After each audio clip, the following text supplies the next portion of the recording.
अथ कीलक स्तोत्रम। महर्षि श्री मार्कंडेय जी बोले, निर्मल ज्ञान रूपी शरीर धारण करने वाले, देवत्रयी रूप दिव्य 3 नेत्रों वाले, जो कल्याण प्राप्ति के हेतु हैं तथा अपने मस्तक पर अर्धचंद्र धारण करने वाले हैं, उन भगवान शंकर को नमस्कार है। जो मनुष्य इन कीलक मंत्रों को जानता है वही पुरुष कल्याण को प्राप्त करता है। जो अन्य मंत्रों को जप कर केवल सप्तशती स्त्रोत से ही देवी की स्तुति करता है, उसको इससे ही देवी की सिद्धि हो जाती है। उन्हें अपने कार्य की सिद्धि के लिए दूसरे की साधना करने की आवश्यकता नहीं रहती।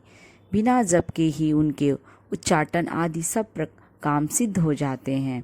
लोगों के मन में शंका थी कि केवल सप्तशती की उपासना से अथवा सप्तशती को छोड़कर अन्य मंत्रों की उपासना से भी समान रूप से सब कार्य सिद्ध हो जाते हैं, तब इसमें कौन सा श्रेष्ठ साधन है?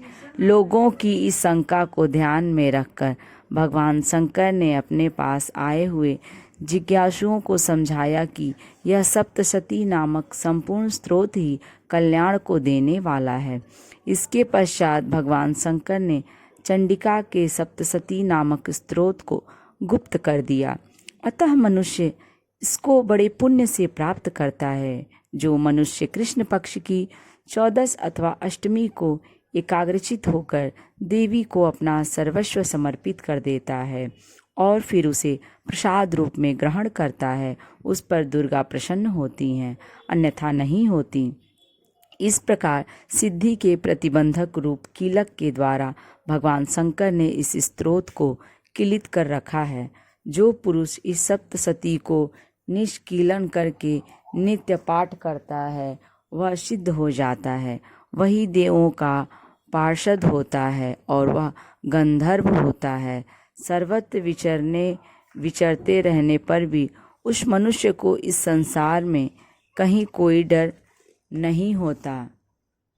वह आप मृत्यु के वश में नहीं पड़ता और मर कर मोक्ष की प्राप्ति हो जाती है।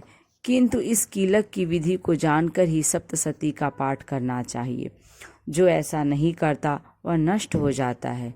कीलन और निष्कीलन संबंधी जानकारी के पश्चात ही यह स्तोत्र निर्दोष होता है और विद्वान पुरुष इस निर्दोष स्तोत्र का ही पाठ आरंभ करते हैं। स्त्रियों में जो कुछ सौभाग्य आदि दिखाई देता है वह सब इस पाठ की ही कृपा है। इसलिए इस कल्याणकारी स्तोत्र का सदा पाठ करना चाहिए।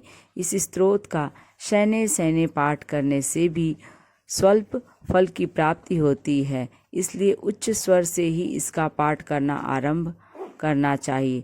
जिस देवी के प्रसाद से ऐश्वर्य, सौभाग्य, आरोग्य, संपत्ति, शत्रुनाश तथा परम मोक्ष की प्राप्ति होती है, उस देवी की स्तुति मनुष्य को अवश्य करनी चाहिए।